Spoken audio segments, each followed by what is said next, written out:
Hi class. Excuse me. Welcome to a discussion on random variables starting off chapter 16. We are resuming our discussion on probability. Random variables is tied to that. We're going to look at probability models a little bit this chapter, and then we've got some special probability models we're going to look at next chapter as well. So really what we need to start with is a random variable. A random variable is just a capital letter representing a value for a random event. We've actually been studying random variables a lot in the past. For instance, let's look at example 1 here together. We're given that the weight in pounds of year-old Angus steers can be described by the normal model with a mean of 1152 and a standard deviation of 84. Notice I'm using mu and sigma, the Greek symbols, because we're talking about a population. We talked about that last semester a little bit. If I was talking about a sample, I would use Latin symbols instead. Those are population parameters, these two things I'm circling in red, about year-old Angus steers. Okay, so the question is, what percent of Angus steers would be between 1,100 and 1,200 pounds? So let's go ahead and fill out a little bit of the normal bell curve here. We're given a title for this, underlined in red, the weight distribution of year-old steers. We know the mean, is 1152. The one standard deviation to either side from that, just add the 84 to the 1152 to get 1236. Subtract that 84 into 1152 to get 1068. Subtract again to get 984. And add one more 84 to the right of that 1236 to get 1320. So we've got a little bit of the normal bell curve labeled here for us. Okay, so to figure this problem out, so we're looking for percent of Angus steers between 1,100, somewhere in here, and 1,200, somewhere in there, pounds. Well, we need z-scores because we can use the normal CDF function on our graphing calculator to solve this problem as long as we give it z-scores. We're talking about a normal distribution after all. So I need the z-score for the 1,100 pound steer. So that's equal to the data value we're talking about, 1,100, minus the mean of 1152, divided through by the standard deviation of 84. I've already pre-calculated that to be negative 0.619. So that is somewhere between 0 and negative 1 standard deviations to the left of the mean. Just like that red vertical dotted line on the left side of the bell curve had already been labeled. All right, second z-score we need is for 1,200 pounds. So again, data value of 1,200 minus our mean of 1152, divide through by the standard deviation of 84. And we get a z-score of 0.571. So from here in the past, we had said, well, okay, we've got our two z-scores. Let's just go to normal CDF on our calculator. I'm not going to show that to you on screen. I don't think that's necessary. You guys have done that a lot. So the lower z-score is negative 0.619, upper 0.571. That's equal to 0.448. So close to 50% of all the Angus steers that are a year old are going to be between 1,100 and 1,200 pounds. Okay, so let's sort of broaden that discussion just a little bit, or answer here. We're not going to actually do any new math. Let's say that capital X, I'm going to put some little bars on it just to make sure that you see that it's capitalized, is equal to the weight of a year-old Angus steer. All right? What we just found that the probability that some lower x value, this is not capitalized, would be less than our random variable, less than some higher data value, represented by x2. That is to say, we found the probability that our random variable would be between some low value and some high value here. which was equal to, in this case, the probability that 1100 was less than the capital X, which is in turn less than 1200, which we found to be 0.448. Okay, the distinction you need to pay attention to here is really what I circled and underlined right at the beginning, which I'm boxing up now. When we use a capital letter, we are talking about a random variable. And again, that represents possible outcomes for a random event. That represents all the possible outcomes for that random event. But if we use a lowercase letter, we are not talking about all the possible outcomes. We're talking about one outcome for that event. So keep track. As we go through this, you're going to have to make note of that. When I took my probability class in college, the teacher had a hell of a time trying to get that across to us. I don't know why that was so hard for him to convey. But basically, capital, that's a random variable. Those are all the possible events that could happen in your random event. Lowercase, that's just one outcome for the event. All right, so let's go forward from there. We are told here in example 2 that a consumer organization inspecting new cars found that many had appearance defects. That could be a dent, a scratch, a paint chip, etc. While none had more than 3 of these defects, 7% had exactly 3, 11% had 2, and 21% had 1 defect. What we're going to do here, we're going to set up a probability model for this random event here, that basically we choose a car fresh off the or fresh out of the factory, and we inspect and see how many defects it has. So in this case, let's let the random variable capital A represent the number of appearance defects on a new car.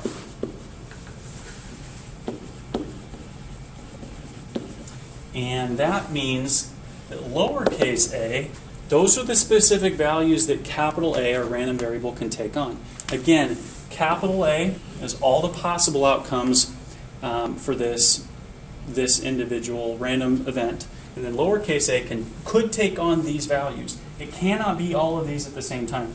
Lowercase a could be 0 defects on this new car, 1 defect, 2 defect, or 3 defects on this new car. All right. Well, to set up this probability model, we're going to just make a simple little table here. We'll call it the probability model for variable A. And we can get away with that because we've already defined what variable A is. That's the number of appearance defects on a new car. All right, so we're going to start this. The first row is going to be lowercase a. Those are all the individual outcomes that can happen when we pull a car fresh from the factory. And below that, we're going to have the probability that capital A, the variable, take on any one of these values that we've got, 0, 1, 2, or 3.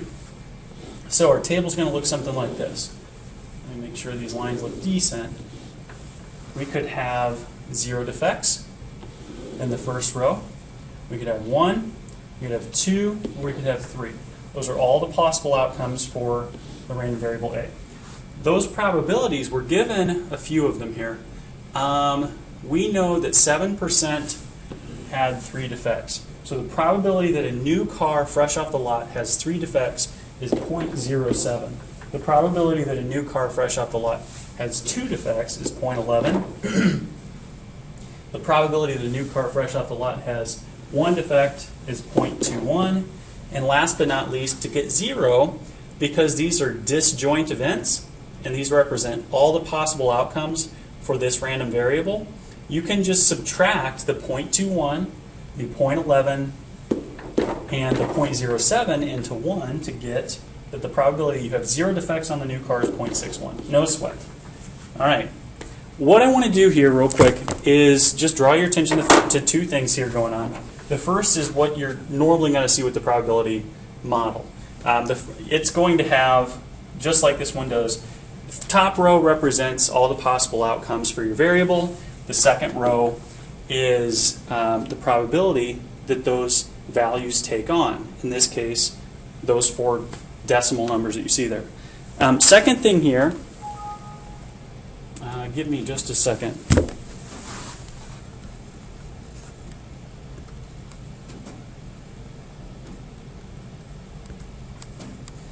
Okay. Second thing here is we've now looked at 2 random variables. They differ in a significant way. A could take on values of 0, 1, 2, or 3, right? Those are the possible values that A could take on, the number of appearance defects on a new car. X, from last slide, that was a year-old Angus, the weight of a year-old Angus steer. That takes on a lot of values. In fact, it takes on an infinite number of values. You can have, for X here, you can have values of 1200, 1200 and 0.1, 1200, 0.01, etc. That's a significant difference between these variables. The first variable A, underlined here, we say is discrete. I'm not making a fraction out of this. I'm just trying to underline to draw your eyes to it. Same with, or not the same with X. X is instead continuous. So A is discrete because it only takes on specific values, and it takes on a finite number of values. X, on the other hand, is continuous because it takes on an unlimited number of values. That's going to become significant later in the chapter. For now, just pay attention to whether or not your variables are discrete or whether or not they are continuous. And that'll be good enough. All right, what I want to do here is something we've done in the past to explain a new concept. Next slide. We are given that the height of 5 boys is, in inches, 71, 68, 74, 75, and 65. Okay, we're asked to just find the mean of the height of these 5 boys. No sweat. So we're going to do this just like we've done in the past. We'll say X bar, representing our sample mean here. We assume maybe this is a population of students in a classroom, but we know it's at least a sample. So we'll use X bar instead of mu. X bar is equal to 71 plus 68 plus 74 plus 75 plus 65, all divided by through by 5, just like we've done in the past.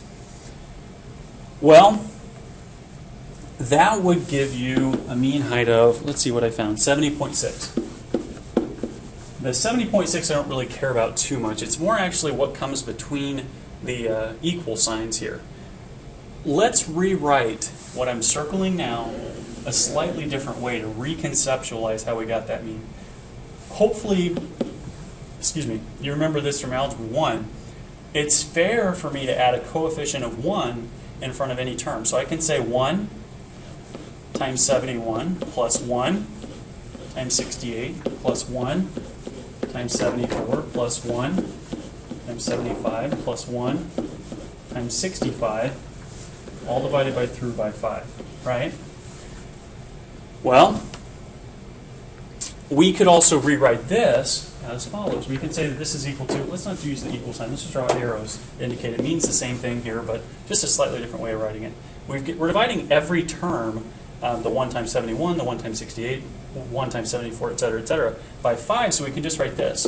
1/5 times 71 plus 1/5 times 68 plus 1/5 times 74 plus 1/5 times 75 plus 1/5 times 65. Now that is the way that I really want you to at least conceptualize how we're finding the mean for today's purposes. All those 1/5s, think of it this way. All those 1/5s in front of the 71s, the 68s, the 74, 75, 65, etc., are the probability that we would draw one of those 5 boys at random. If we've got 5 of them, if we were to draw one of them at random, the probability would just be 1/5. So we're really, in essence, multiplying in blue here the probability we would draw one of those 5 boys times his height. We're adding all those terms together, all these products, which I'm going to box. We're adding those products of probability times height, probability times height, probability times height, et cetera, et cetera. Okay, that's going to help us to find the mean, actually called the expected value for a random variable. This is going to do what we were talking about with this new expected value thing. So you roll a die. If it comes up a 6, you win $100. If not, you get to roll again. If you get a 6 the second time, you win $500. If not, you lose. Okay, so first thing I want us to do is create a probability model for the amount you win at this game. Well, let's define our variable. Let's say that capital W, put little, I don't know, bars on it to indicate that it's capitalized, is the amount won in the game. All right? And lowercase w can take on the following values. Let's see. First thing they said, if it comes up a 6 on their first roll of the die, you could win $100. Or, if not, you get to roll again. If you get a 6 a second time, you win $500. So the payout's bigger if you get a 6 on your second roll of the die. If you don't get either of those 2 positive outcomes, you lose, which they didn't tell us we paid to play the game. So let's assume that losing just means you don't get any money. So the other possible outcome is $0 gain from this game. Okay, so probability model, just like we've done in the past. We're going to say, give it a title, probability model for W. And we will say lowercase w first. That's going to be the row representing the outcomes for this game. And that was 0, 100, and 500. Line underneath. The second row, as you might remember, is the probability that capital W would take on any of those values. Well, excuse me, the probability, I think the easiest one to start with is the first one that they mentioned, that you win $100. If you roll one die and you hope to get a 6, the probability that you get that 6 is just 1 in 6. Hopefully that makes sense. If not, you get to roll again. If you get a 6 the second time, you win $500. Okay, so to get the $500, the next event to the right of that 100, you would first have to not get a 6 on the first roll of the die. So you'd have to have a 5, 1, 2, 3, 4, 5. So there are 5 different outcomes. Because these are independent events, the roll of one die doesn't affect the roll of the next die. The probability that you get a 1, 2, 3, 4, 5, obviously 5, 6 times the probability you get a 6 on that second roll of the die is 1/6. So the probability you get $500 is actually multiply those two fractions together, 5 over 36. Okay, then last but not least, you got a couple of ways to find the probability you get $0. You could either subtract the 1/6 and the 5/36 into 1, because getting these 3 different outcomes are disjoint. You can't win $100 and $0 simultaneously. Or you could just say, well, to get a 0 or to get $0, that means I get 1, 2, 3, or 5 on the first roll times I get 1, 2, 3, or 5, 3, 4, or 5 on the second roll. So the probability that I get $0 is 25 out of 36. All right? So we got the probability model. That's knocked out of there. Did great there. Find the expected amount that you'll win. Okay, well, let me write how we can conceptualize expected value formally. So we're looking for the expected value of W. It really means the same thing as a mean. It's just the way that we write the mean for random variables. So the expected value is synonymous with mean. The expected value of W is equal to the sum, that sigma, oh well, I'm leaving it, the sum of all the data values times the probability our variable take those data values on. That looks a little complex.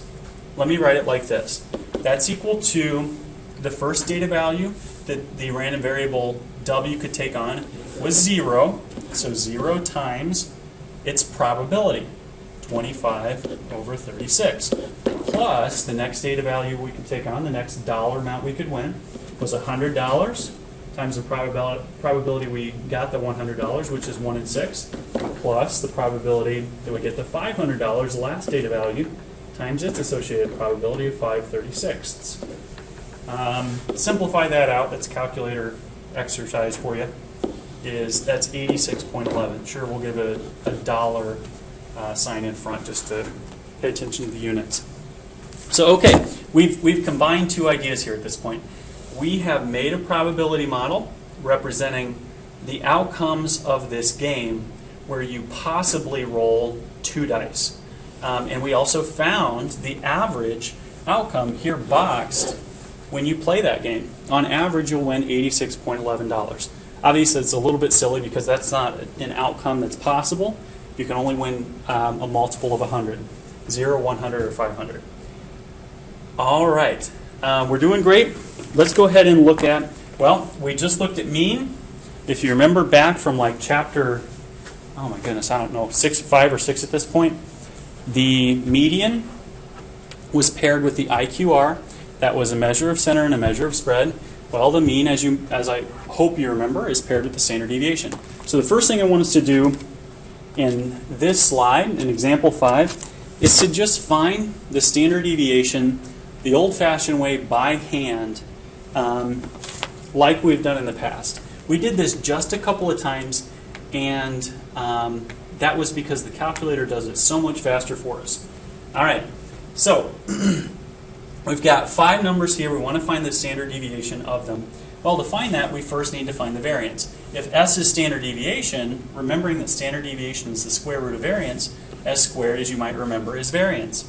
So the variance here is equal to the sum of all the data values, well, them individually, the data values, minus the mean squared divided through by n minus 1. Let's calculate this by hand. So again, it looks a little bit nasty in its most generalized form.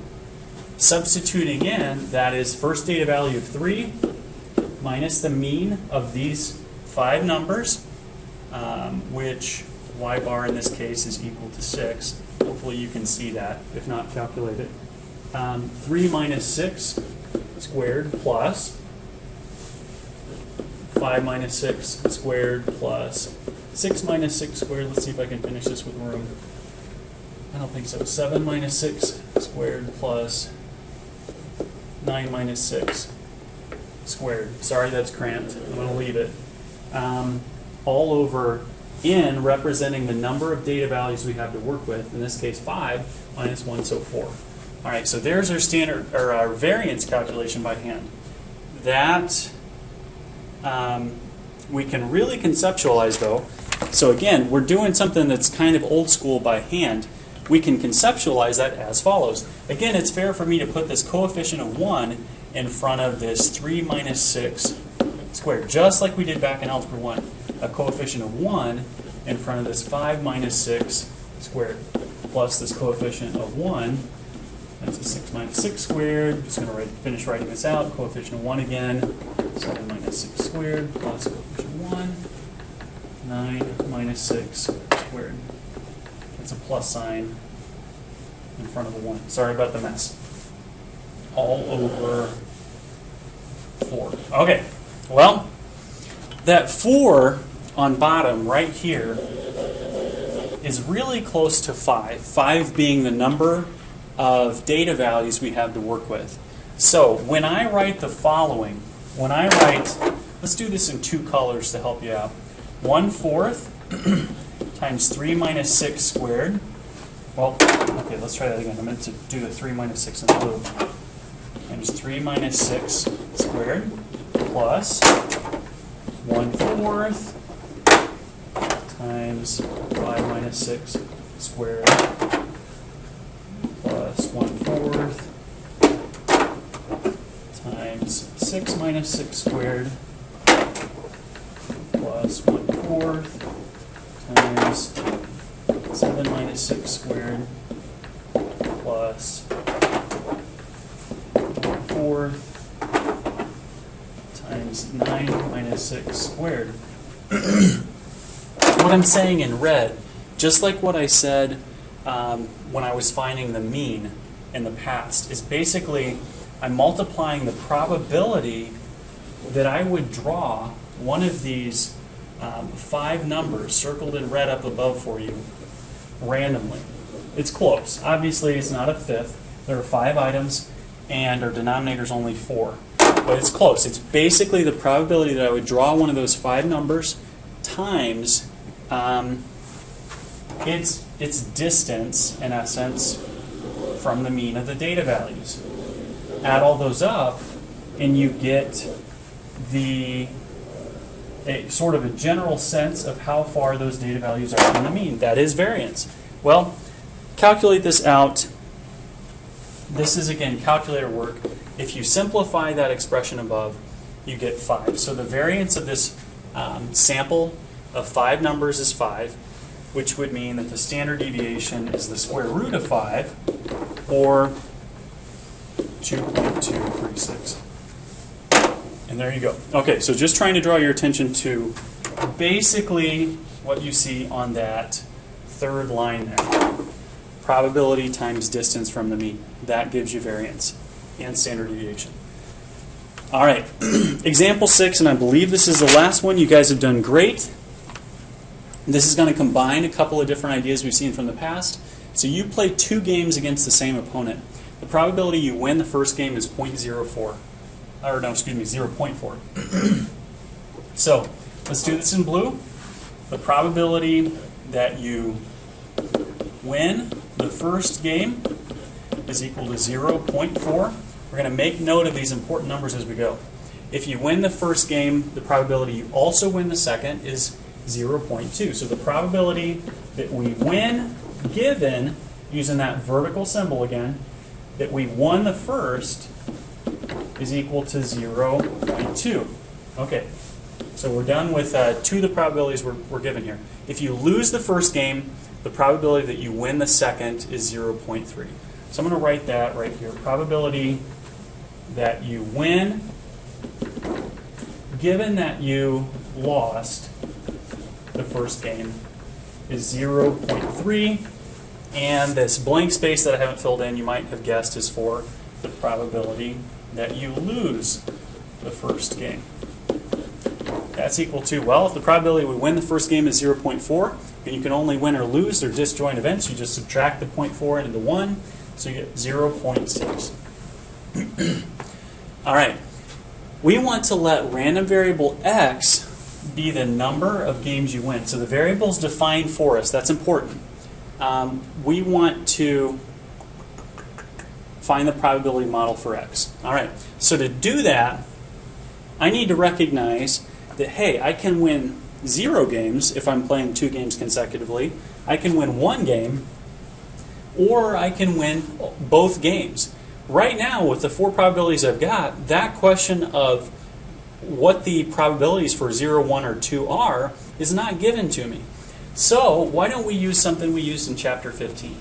We've got these conditional probabilities, and I've got 1 random trial, that is to say the first game's outcome, followed by the second game's outcome. Let's use a conditional probability tree for this. So I'm going to make 2 branches here. The first branch represents that I win the first game. Second branch represents that I lose the first game. Those probabilities are easy enough to find from what I'm given. The probability I win the first is 0.4. Probability that I lose the first is 0.6. Okay, doing great. Now from that branch, or from that probability, I need 2 more branches. First representing win, second representing lose or loss. Same with the 0.6. I'm going to have one representing win, another representing lose. Win, lose. Okay, so we've got in this right here, I'm just going to put a circle here which I will erase. That's going to be the probability that I win and win. Well, that probability is not given to me. You might be tempted to say that probability is the probability that I win given that I've won. No, that's not how the tree works. I need the probability that I win and that I win. Well, if you remember back to chapter 15, that's easy to find because whenever I have consecutive trials like this, if they're not independent, the way that I would find this probability right here is to take the probability that the first event happens, the 0.4 that I have won one time, and multiply that by the probability the second event happens, given that the first happened. That is the 0.2. And that comes out to be 0.08, like so. Okay, so the probability that I would then win and then lose is going to be equal to 0.4 times probability that I would lose, given that I've already won, would be 0.8.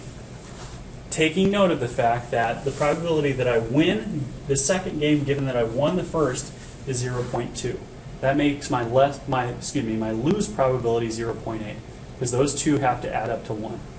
Okay, we'll multiply these two probabilities together, and you get 0.32. All right, doing great. The tree is mostly finished at this point. So the probability that I lose, then win, would be my 0.6 times the probability that I win, given that I've lost, 0.3, which is equal to 0.18. And finally, you can get the probability that you lose twice a couple of ways. You've got 3 other probabilities, which I'm underlining right now, which are disjoint from that. So you could subtract those into 1. Or you can say this is 0.6, the probability I lose the first game, times the probability I then lose the second as well.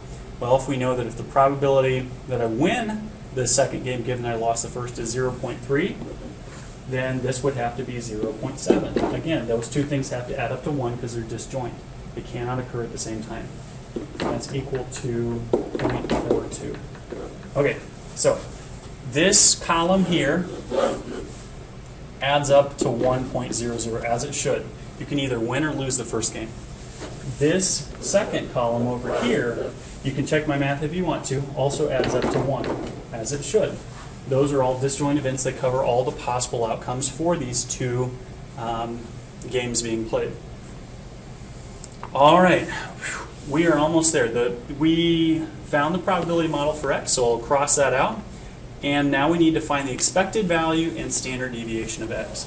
Okay, so the expected value of x, which was defined for us, is the, wait a second, no, my mistake. We do have the probability tree, but we did not find the probability model, did we? Okay, so we're going to do the same thing we've done in the past. Lowercase x represents the outcomes for the number of games that we've won in these two games, and then below that we'll have the probability that our random variable x be equal to any one of those outcomes. So our table should look like this. 0, 1, or 2. I can win 0, I can win 1, or I can win 2 of these games. First row. Second row. Probability that we win 0 games is given to us right over here in red. Probability that I lose, then lose, 0.42. The probability that I win one of them is either equal, well, is equal to 2 things added together, the 0.18 and the 0.32. I can either win then lose, or I can lose then win to get to 1 winning game. So that's 0.50. And then finally, the probability that I win both, 0.08. Okay, now we're done with part A, my mistake, and we are ready to find the expected value. Let's just stick with red for now. So expected value of x is equal to, as you remember from the past, we've done this a couple times already, the data values, 0 times the probability they occur. 0 times 0.42 plus 1 times 0.50 plus 2 times 0.08. And that comes out to, I've calculated this in advance, 0.66. All right, so we found the expected value. That's the average number of games we expect to win against this guy, so I guess he's good. Last but not least, standard deviation. Well, to find the standard deviation, we first need to find the variance. The variance of x is equal to the sum, let me check something really quick. The sum of x minus the expected value of x, that is all the data values minus the mean squared times the probability that x equals x. That looks again complex. That's, in essence, that's saying how far from the mean are the data values of 0, 1, and 2 times the probability that we would have 0, 1, or 2 wins. So in a less complex form, but longer, let's write it like this. That is my first data value of 0 minus the mean of 0.66 wins squared times 0.42. Whoop, well, I'm going to leave that 2. Plus 1 minus 0.66 squared times 0.50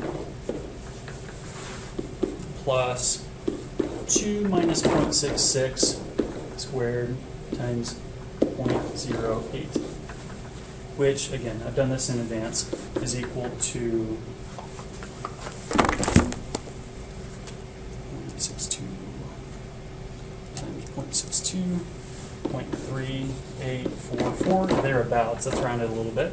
So the standard deviation, which is what they asked for, of x bar is equal to the square root of that. The square root of 0.3844 is 0.62. Okay, so in a box here and up above, right here, we've got what we were looking for. Expected value and standard deviation of x, the number of games that we win against this guy. All right, so there is your first video. Good job hanging with, and I will see you guys later.